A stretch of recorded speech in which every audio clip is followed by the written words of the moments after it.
In a world relentlessly obsessed with cognitive horsepower, that is, the intelligence quotient, or IQ, we often overlook the single most crucial engine that truly drives human fulfillment, successful relationships, and enduring career achievement.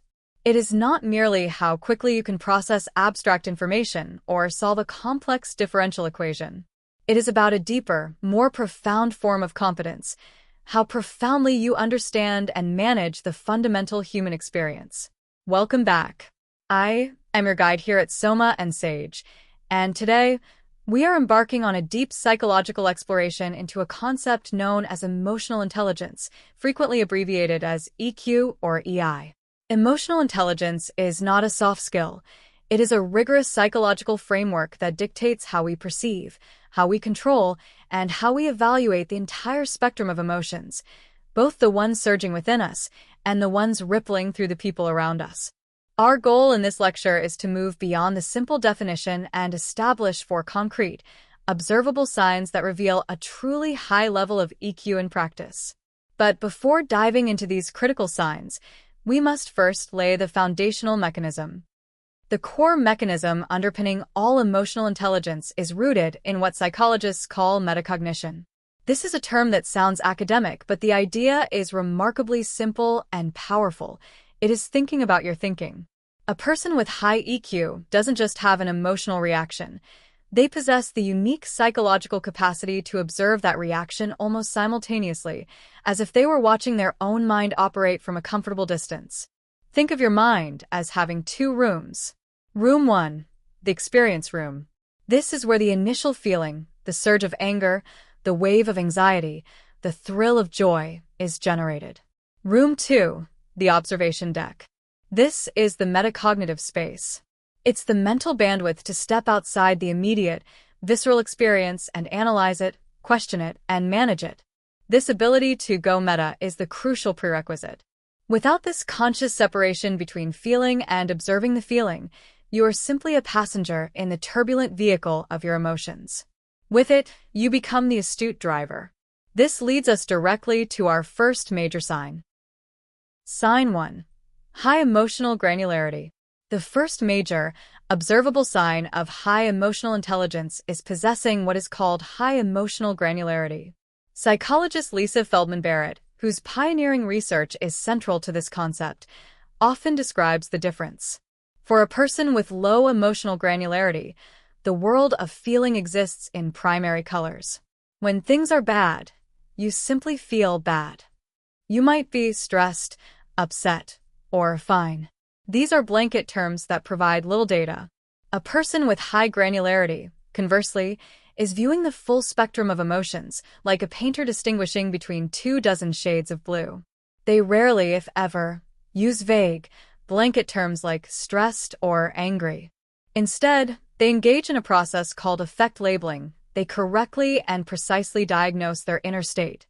They recognize the profound psychological difference between feeling indignant, a sense of righteous anger over injustice, versus feeling disappointed, a sense of sadness due to unmet expectations. They know the subtle separation between feeling anxious, a fear about a future event, and feeling overwhelmed, a current inability to cope with the sheer volume of tasks. Why does this precision matter so much? Because by precisely labeling the effect, they can precisely address the cause and choose the most effective management strategy. If you tell yourself you are just angry, you might lash out. If you correctly diagnose that you are actually feeling betrayed, you can address the root cause of trust, which requires a completely different approach than a simple outburst. High granularity means having a rich, nuanced, and actionable vocabulary for your internal landscape. Sign 2. Mastering the impulse gap, emotional regulation. Our second sign moves from internal perception to external action. This is the mastery of what we call the impulse gap, known more formally in research as emotional regulation. There is a critical, measurable space between a stimulus, what happens to you, and your resulting response, what you actually do about it. In low EQ individuals, this gap is practically non-existent. The stimulus leads instantly and automatically to the reaction. They are, in essence, reactive machines. An insult lands, and the counter-insult fires immediately. A roadblock appears, and frustration immediately boils over. The physiological surge of cortisol and adrenaline dictates their behavior. High EQ individuals do not eliminate the emotion, that's suppression, and it is unhealthy. Instead, they consciously widen this critical gap. They experience the initial surge of stress, the flush of embarrassment, or the heat of anger, but they possess the cognitive inhibition necessary to pause. They engage in that metacognition we discussed. I feel the urge to yell, but I will observe that urge and decide whether or not it serves my goal. They employ techniques, a deep breath, a count to 10, a reframing of the situation, to buy time. This pause is the moment of power. They do not suppress the emotion. They actively manage its behavioral expression. The outcome is simple. They respond, rather than merely reacting. They choose their action rather than being chosen by their feeling. Sign 3. Bifurcated empathy, understanding others. Emotional intelligence is not solely about you. The remaining 2 signs focus on our interaction with the external world, beginning with a nuanced understanding of others, which we label as bifurcated empathy. This sign corrects a common misconception.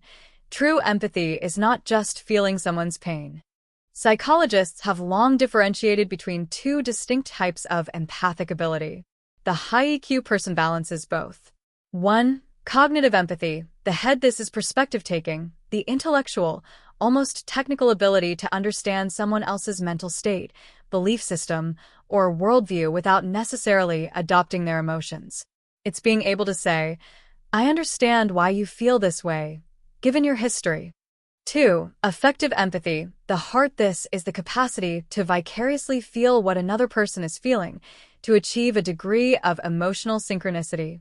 This is the warmth, the sadness, or the tension you feel when a friend is struggling. The balanced high EQ individual can hold both simultaneously. They can intellectually understand your position, cognitive empathy, and validate your feelings, affective empathy, all without becoming overwhelmed or consumed by them. They are able to provide support without losing their own grounding. Crucially, they are also highly attuned to nonverbal cues. They can observe the micro-expressions, the subtle shifts in posture, or the avoidance of eye contact that may directly contradict the spoken words. This holistic, bifurcated view allows them to truly connect with and influence others effectively. Sign 4. Non-defensive receptivity to criticism. Our final sign addresses a moment we all face, handling negative feedback, or what we call non-defensive receptivity. When you are criticized, whether by a boss, a colleague, or a partner, the primitive brain immediately interprets that information as a threat. It is a threat to the ego, and it triggers a vestigial fight-or-flight response.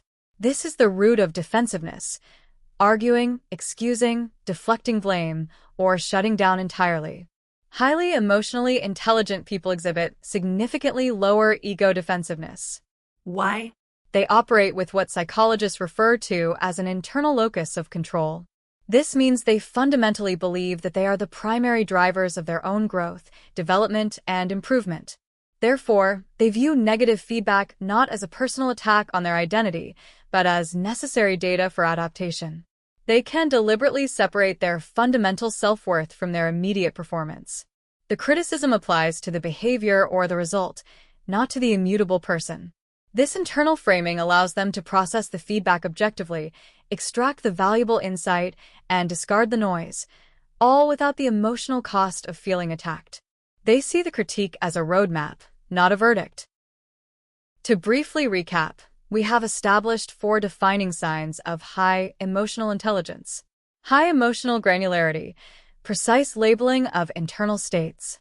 Mastery of the impulse gap, responding, not reacting. Bifurcated empathy, balancing intellectual understanding with emotional connection. Non-defensive receptivity, viewing criticism as data for growth. The most important takeaway of this entire lecture is the last one.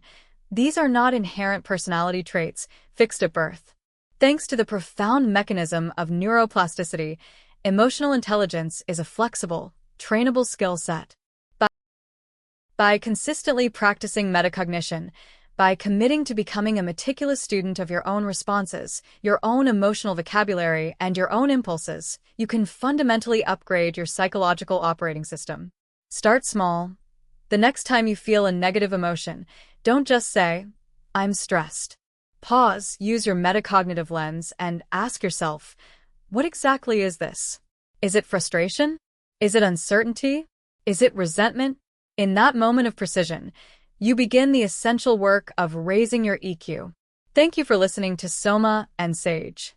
If you found this valuable and want to continue your exploration into the depths of the human mind, please subscribe and join us for future more.